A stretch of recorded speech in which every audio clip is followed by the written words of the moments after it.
Today's education news, students reading for pleasure is at an all-time low. A new report from the National Literacy Trust is showing that children's reading is at a crisis point, with the number of pupils enjoying books having dropped to the lowest level in almost 20 years. Only 34% of children and young people aged between 8 and 18 said they enjoyed reading in their free time in 2024, compared to 43.4% last year, which is actually the lowest proportion recorded since the charity began the survey in 2005. The gender gap has continued to widen. Only 28.2% of boys aged between 8 and 18 said they enjoy reading in their free time, compared with 40.5% of girls, a gap of 12.3%.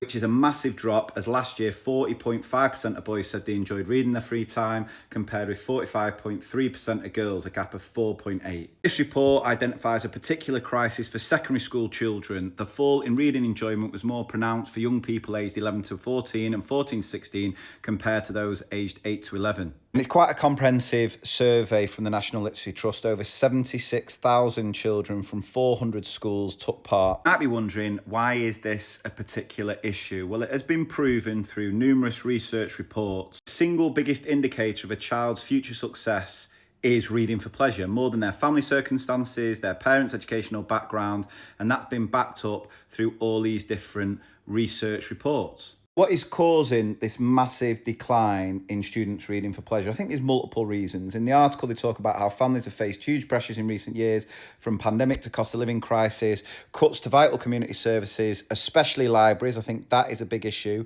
So it's really difficult for some children, some families, to just get access to books. Someone from the National Literacy Trust comments that it may be down to a packed curriculum, which I completely agree with. I've said for years that the current curriculum we teach at primary is too much. It needs stripping back so that we have a little bit more time to cover things in more detail, but also spend more time on things like this. High academic expectations and the perception of a challenging future all contribute to children having less time for reading for enjoyment and less mental space to do it. They also comment on what's mentioned before about the pandemic, ongoing cost of living crisis, and children unable to access high quality reading materials. Now, one thing that isn't mentioned in this article, which I think is a significant contributor to what's happening here, is children's use of technology outside of school. Now, you know how much I think technology can be a force for good, and actually, in lots of ways, if it's used in the right way, technology can really support reading, especially reading for pleasure. However, the likelihood is most children who have access to technology outside of school will just be using it as consumers, will be sat there glued to a device, just watching constant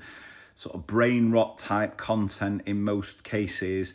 And that is, I think, a significant reason why children aren't then picking up as many books. The thing to remember is schools will do everything in their power to promote reading for pleasure. There's not a school I visit that don't prioritise that. But ultimately within school, it comes down to time, I think. And there's only so much we can do as teachers in school to encourage this. And obviously we've got to be role models. We've got to be constantly showing our children that we ourselves read for pleasure. And I encourage you to do that as a parent as well, because children only ever want to emulate the adults they look up to. And so if they're seeing that we as teachers and parents love reading for pleasure, that will rub off. Now, there's also calls from National Literacy Trust for the government's curriculum and assessment review to prioritise reading for pleasure alongside the skills that are vital in developing confident, motivated readers, which I suspect will likely happen. Leader of the NEU, Daniel Kebede, has also commented saying the current assessment system is squeezing out time for reading in schools, and called for the government to end statutory testing in primary schools so that teachers can just focus